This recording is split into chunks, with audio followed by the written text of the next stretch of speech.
बंधुगण प्रत्येक व्यक्ति जीवन में सुख दुख आसी थाए एवं जाई थाए।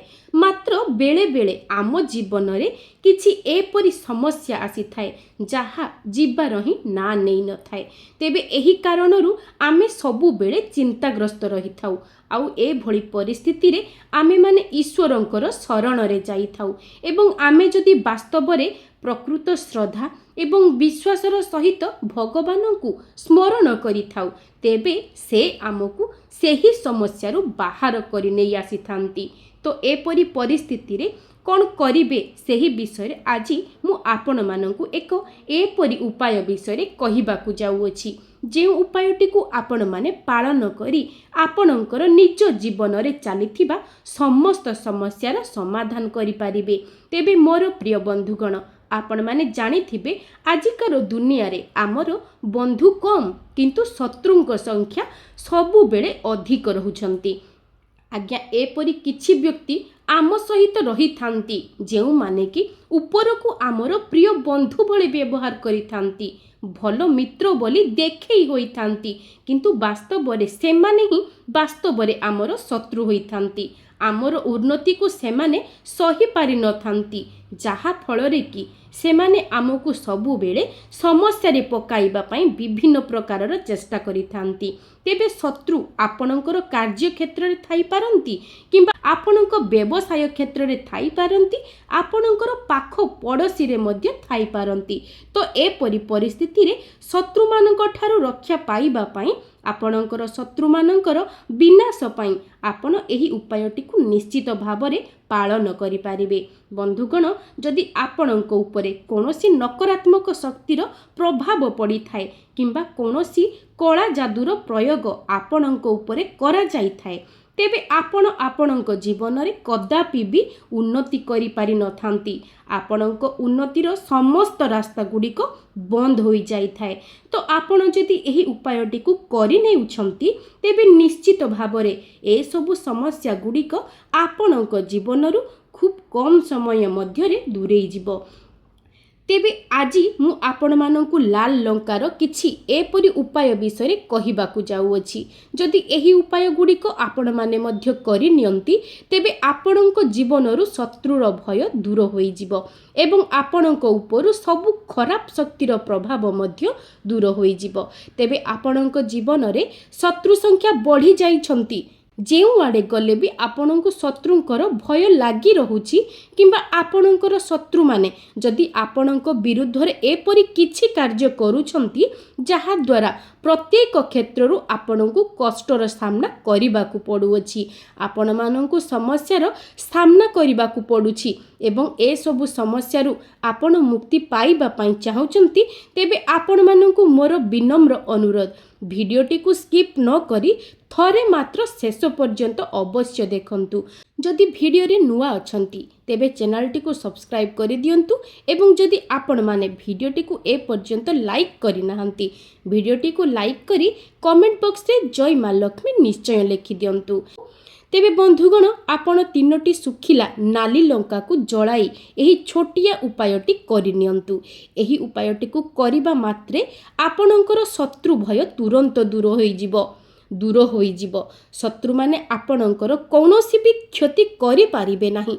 जेमिति नाली लंकाटी बहुत राग होई थाए ठीक सेमिति एहार रागपण द्वारा यह आपणकर शत्रु मानकर सबु शक्ति को मध्य नष्ट करिदेव।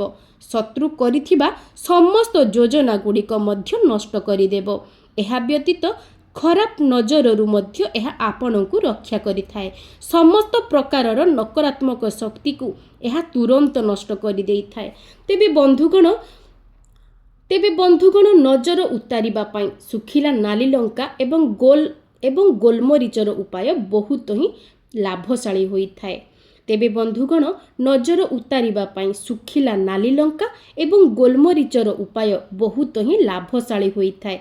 बंधुगण एही नाली लंकाटी एते चमत्कारी होई थाए एते प्रभावशाली होइथाए जे जेमिति ही आपण एहार उपायटिकु करिथांती ଏହା ତୁରନ୍ତ ହିଁ ତାର ଫଳ ଆପଣଙ୍କୁ ଦେଖାଇଥାଏ। 1ରୁ 2 ଦିନ ମଧ୍ୟରେ ଆପଣ ଏହାର ପ୍ରଭାବ ନିଜ ଜୀବନରେ ଦେଖିବାକୁ ପାଇବେ। ତେବେ ଆସନ୍ତୁ ଜାଣିନେବା ଏହି ଉପାୟଟିକୁ ଆପଣ କିପରି ଭାବରେ ଏବଂ କେଉଁ ସମୟରେ କରିବାର ଅଛି। ତେବେ ତା ପୂର୍ବରୁ ଆପଣମାନେ ଭିଡ଼ିଓଟିକୁ ଲାଇକ୍ କରି ଚ୍ୟାନେଲଟିକୁ ସବସ୍କ୍ରାଇବ୍ କରିନିଅନ୍ତୁ। ଆପଣମାନେ ନିଶ୍ଚିତ ଭାବରେ ଜାଣିଥିବେ ଆପଣମାନେ ଯେତେବେଳେ ସଫଳତା ଆଡ଼କୁ ଗତି କରିଥାନ୍ତି, ଉପରକୁ ଉଠିବା ପାଇଁ ଚେଷ୍ଟା କରିଥାନ୍ତି, ତ ସମାଜରେ ଆପଣଙ୍କର ଶତ୍ରୁ ସଂଖ୍ୟା ମଧ୍ୟ ବଢ଼ି ଯାଇଥାଏ ଏବଂ ସେମାନେ ସବୁ ଦିଗରୁ ଆପଣଙ୍କୁ ହଇରାଣ କରିବାକୁ ଚେଷ୍ଟା କରିଥାନ୍ତି, ସମସ୍ୟାରେ ପକାଇବାକୁ ଚେଷ୍ଟା କରିଥାନ୍ତି। ଆପଣଙ୍କୁ ତଳକୁ ଖସାଇବା ପାଇଁ ସେମାନେ ବହୁତ ପ୍ରକାରର ଚେଷ୍ଟା କରିଥାନ୍ତି।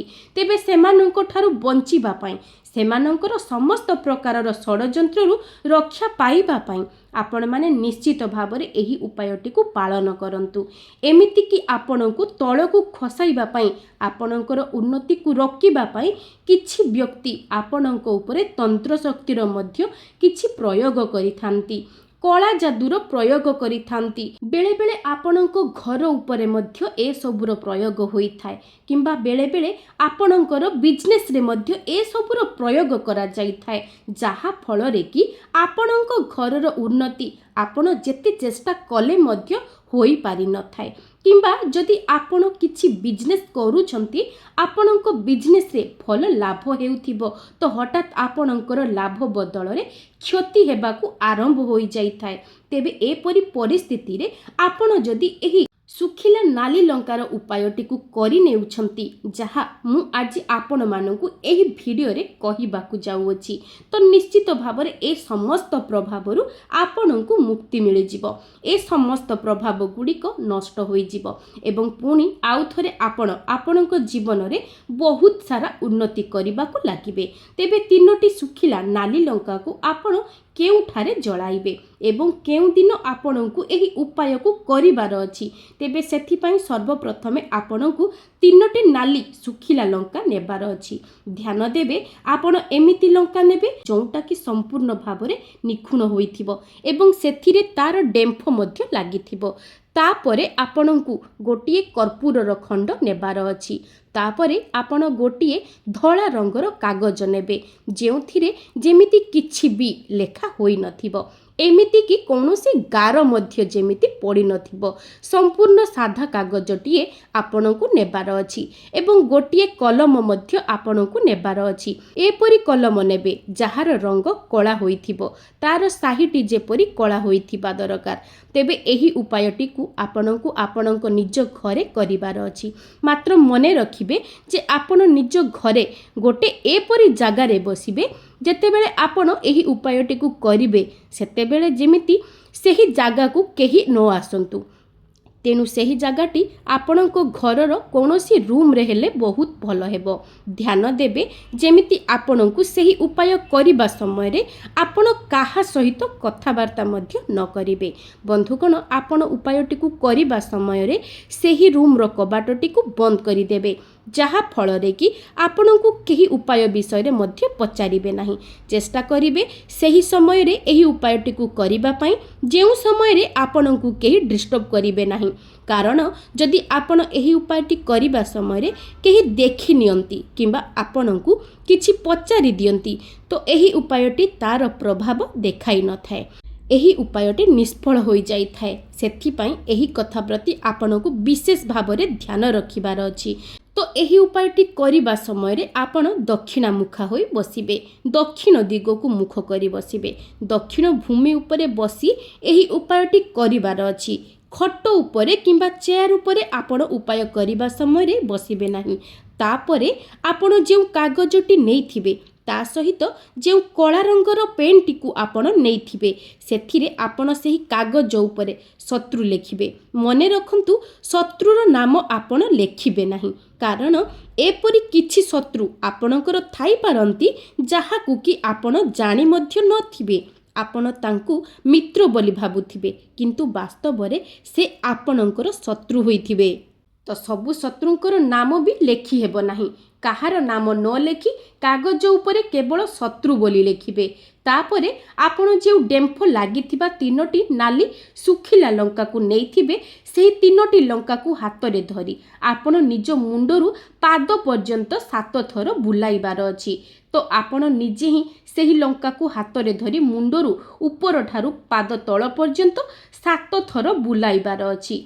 तापरे जो कागजरे आपण शत्रु लिखिबे सही कागज उपरे आपण सही 3टी लंका को रखिदेबे एवं जो कर्पूर खंडटी आपण नेइथिबे सही कर्पूर को मध्य आपण लंका पाखरे कागज उपरे रखिदेबे।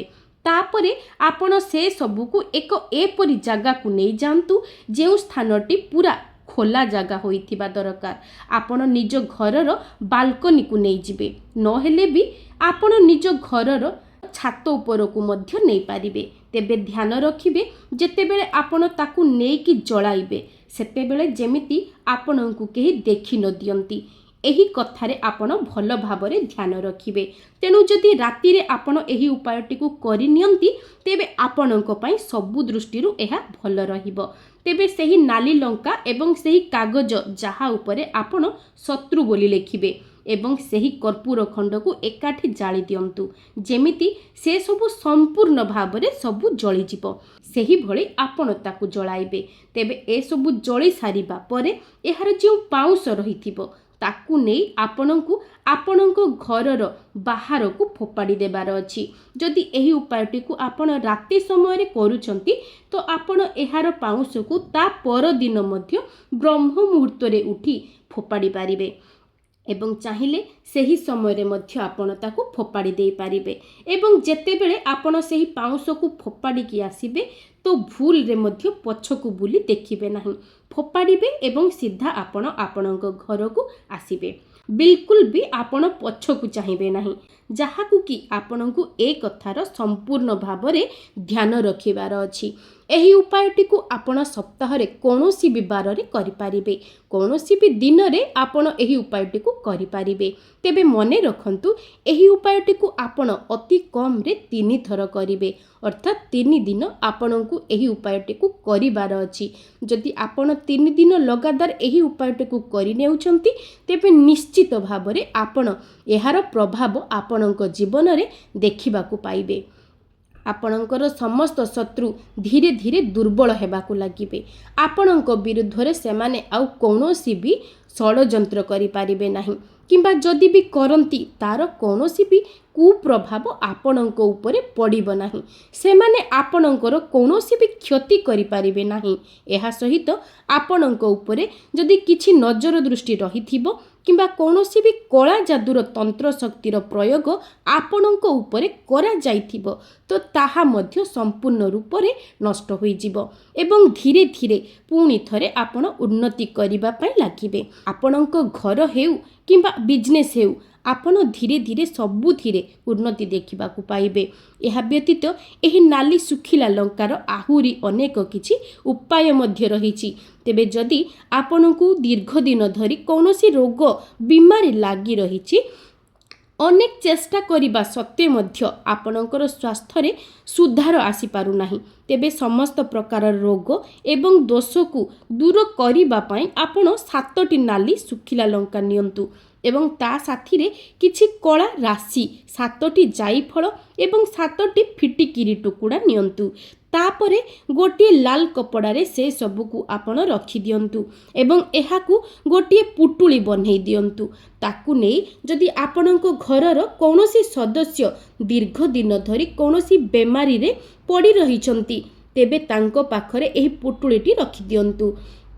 तेबे एही उपायटी को आपणको शुक्रवार दिन करिबार अछि तो शुक्रवार दिन आपण एही पुटुलीटी को नेकी तांको पाखरे रखी दियंतु एवं ता पर दिन अर्थात शनिवार दिन सेही पुटुलीटी को नै आपणको घर पाखरे थिबा कौनसी भी अस्तगछ मूल रे रखी देबे। जदि आपण एही परि करंती तेबे देखिबे सेही व्यक्तिंकर स्वास्थ्य रे धीरे धीरे सुधार आसीबाकू लागिबो एवं से निजको सुस्थ बोली अनुभव करिवे। जदि आपणकर धन कौनसी जगार अटकी जाइछि आपण काहाकू धार करज देइछंती ताहा आपणको फेरस्त मिली पारु नाही किंबा कौनसी भी कारणरू आपणकर टंकाटी केउठारे हेले अटकी जाइछि ଏବଂ ଆପଣଙ୍କୁ ତାହା ମିଳିପାରୁନାହିଁ। ଅନେକ ଚେଷ୍ଟା ପରେ ମଧ୍ୟ ସେହି ଟଙ୍କା ଆପଣଙ୍କୁ ମିଳିପାରୁନାହିଁ। ତ ଆପଣ ଗୋଟିଏ କପଡ଼ାରେ ଲାଲ ଲଙ୍କା ବାନ୍ଧି ଦିଅନ୍ତୁ ଏବଂ ଗୋଟିଏ ସପ୍ତାହ ପରେ ସେହି କପଡ଼ାଟିକୁ ବଦଳେଇ ଦିଅନ୍ତୁ। ପୁଣି ଆଉ ଗୋଟିଏ କପଡ଼ାରେ ସେହି ଲଙ୍କାକୁ ବାନ୍ଧି ଦିଅନ୍ତୁ। ଏପରି ଯଦି ଆପଣ କରନ୍ତି ତ ଆପଣଙ୍କର ଅଟକି ରହିଥିବା ଧନ ପୁଣି ଥରେ ଆପଣଙ୍କୁ ନିଶ୍ଚିତ ଭାବରେ ମିଳିପାରିବ।